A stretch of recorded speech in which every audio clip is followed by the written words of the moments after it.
There's the T-shirt. We got it. Right there there. it is. That's right. There what it the? is. Nick, is that you, Yeah. Nick? I rest my case, Your Honor. There it is. Video proof. Yep. All right. Well, at least, you know what? The best part about that, for once I can say I'm not losing my mind. So, all right. So this is just another game for the Eagles. No big deal. Yeah. Nothing to see here. Doesn't matter. Cowboys, well, we'll just, it's like anybody else. Okay. And it's not. And we know it's not. This is a huge game. Eagles are 7-1. Yeah. Cowboys are 5-2.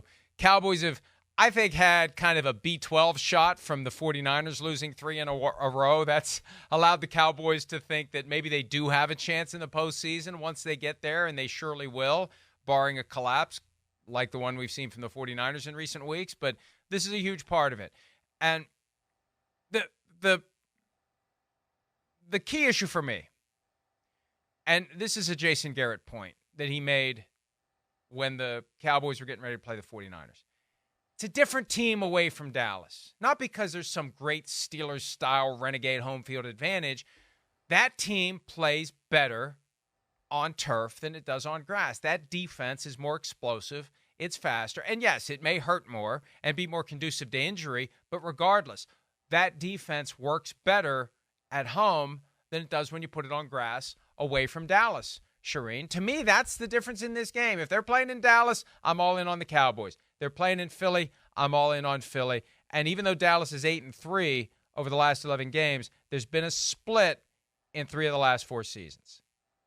Yeah, and, they lost to the 49ers on the road. They lost to Arizona on the road. They have an 11-game home winning streak, which I think is the best in the NFL right now. And let's go back to that 49ers game and the hype they had before that game. I mean, they all came out and hyped it up.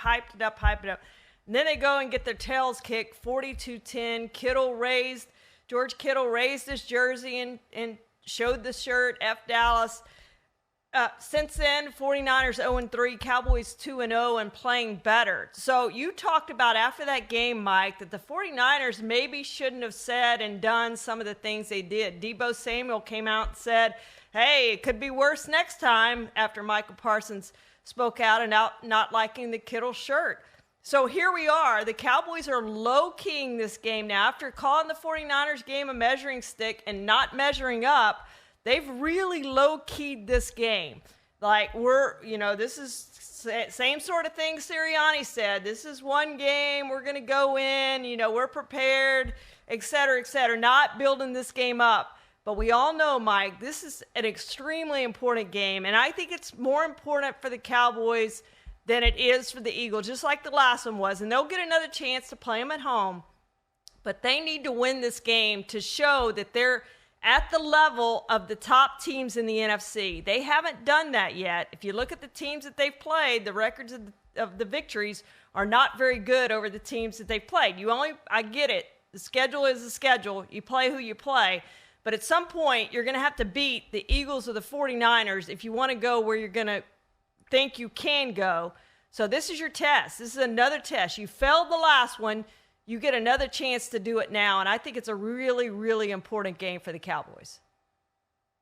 One of my check-the-box, it's week 1 takes that I dust off every year is that losing in the first week of the season means nothing at all unless you lose at home to a division rival. Then it's a little bit more because you've got to go play them in their building later, and if you get swept, makes it very hard to win that division because a tie with that team, beyond the fact that they've won 2 and you've lost 2, a tie with that team, if you can manage to tie them, it goes to them. So it's a 3-game deficit that you've encountered. And I mention this now because that's the stakes for the Eagles, because they got to go to Dallas later. And if you lose in Dallas, makes it harder to nail down that division. It gives Dallas an opening to take the division. After everything we've seen from the Eagles this year to get to 7-1, and they haven't been dominant like they were last year. They're 7-1. You are what your record says you are, but they're not dominant like they were last year. It's a shakier 7-1 than what it would have been a year ago. And there is an opening for the Cowboys. I still am on the Eagles this week, but If the Cowboys pull this one off, it changes everything. It changes everything. But what we've learned is when you feel like everything changes, it can be very temporary. If you, and this goes back to the wisdom Nick Sirianni has gained over the last 2 years, if you put too much on that one game, I want to go back now and see after they beat Dallas that week what happened after that. Maybe he has learned you can't give too much to that one game because you got more. And if you blow the next one or the one after that, everything changes, and whatever you gained temporarily is lost. It's just another step in a very long journey of 17 games, but it is a huge one. And here's some good news. We haven't seen Jalen Hurts and Dak Prescott line up against each other in the same game. Not that they're ever on the field at the same time, unless something really unusual has happened. September of 2021 is the last time that we have seen both of them. One or the other has been absent due to injury in 3 games played between the Eagles and Cowboys since then. So we see number one against number one, best against best. They both had big games in Week 8 with 4 touchdowns each.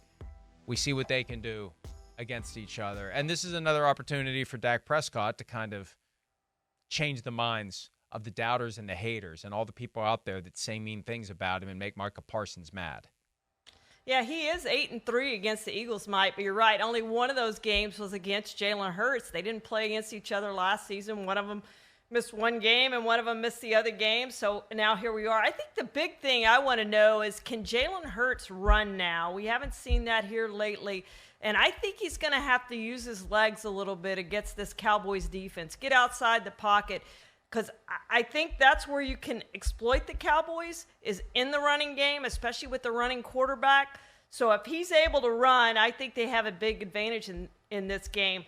But you look at it, Mike, you talked about the winning because you play each other twice and you got to win the home game and all that. You look at the standings right now, it's a big swing, because if the Cowboys win this, they're tied for first. If they lose it, they're 2 back and essentially another half game back, because now you're going to have to beat the Eagles the next time. I mean, the more pressure is going to be on you the next time. That's why it's just so huge for the Cowboys to win this game, to stay with the Eagles and have a chance to win the division. You don't want to be a wild card team. You want to be win the division, get home field advantage if you can, just for the reason you said, Mike. They're so much better at home than they are on the road. Maybe they turn into the Rangers in the postseason and can win on the road and go sweep through and get to the Super Bowl, but I like their chances much better at home. How much did it hurt for you to have to say that about the Rangers? A lot.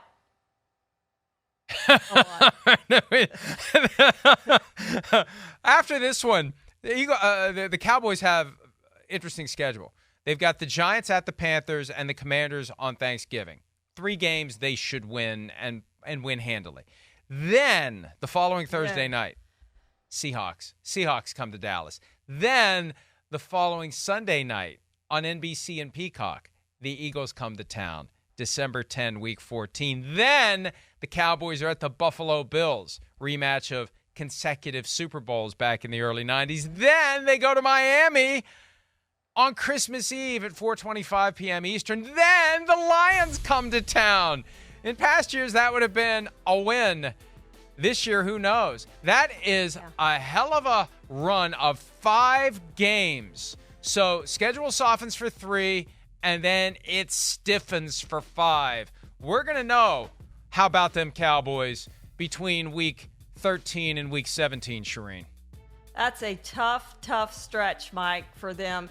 And they do have 3 of those at home. I guess that's the good news for them. It's going to be potentially bad weather in Buffalo, cold weather at least. We know it's going to be cold. It's always cold that time of year in Buffalo. So you have to figure out how to win in Buffalo in the cold. And then the Dolphins are going to be a test for that defense too. So, yeah, that's going to be a really tough stretch. We're going to know a lot about the Cowboys after that. And they need to obviously win the 3 games after the Eagles. No matter what happens in the Eagles game, they've got to win those next 3 after that. And they should win the next 3 after that. Big question for the Dallas defense. Can anyone contain A.J. Brown, who became the first player in NFL history to have 6 straight games of 125 or more receiving yards? In my mind, at a time when we've been kicking around the idea of Tyreek Hill being the league MVP. If the Eagles are the 1 seed, A.J. Brown, the way he's playing right now, he's the league MVP at a time when a receiver has never won it. He has been phenomenal. He has been the guy making that offense go. And you talked about the Jalen Hurts inability to run, that knee bruise that they've been hiding kind of weirdly. Everybody knows about it, and they still won't put it on the injury report. But Brown has been unstoppable for the past 6 games. Remember there was a time early in the season when he was a little, and receivers do this, they get a little frustrated about their role. No frustrations the last 6 games. They've been getting him the ball. They've been scheming him the ball like the Steelers should do with George Pickens. Yeah. And he's been delivering to the point where, yes, he is a contender to be the first NFL MVP from the receiver position in the history of the award. Completely agree with you, Mike. Second in the NFL with 939 yards, 4th in catches. He's getting it done on offense. And, the best thing to ever happen to him was that trade to Philadelphia. He has a quarterback that throws it up to him and lets him make catches. He wouldn't be doing this in Tennessee, as we saw last night with the quarterbacks that they have. He is doing it with the Eagles, with Jalen Hurts. They have established that chemistry. And we see now he is one of the best receivers in the NFL. We wouldn't have said that before this year. We're saying it now. He's one of the best receivers in the NFL, MVP candidate right now. He's playing at an unbelievable level. It really is amazing when you think about it. The A.J. Brown trade, the Tyreek Hill trade, both in that same cycle, both in that same offseason.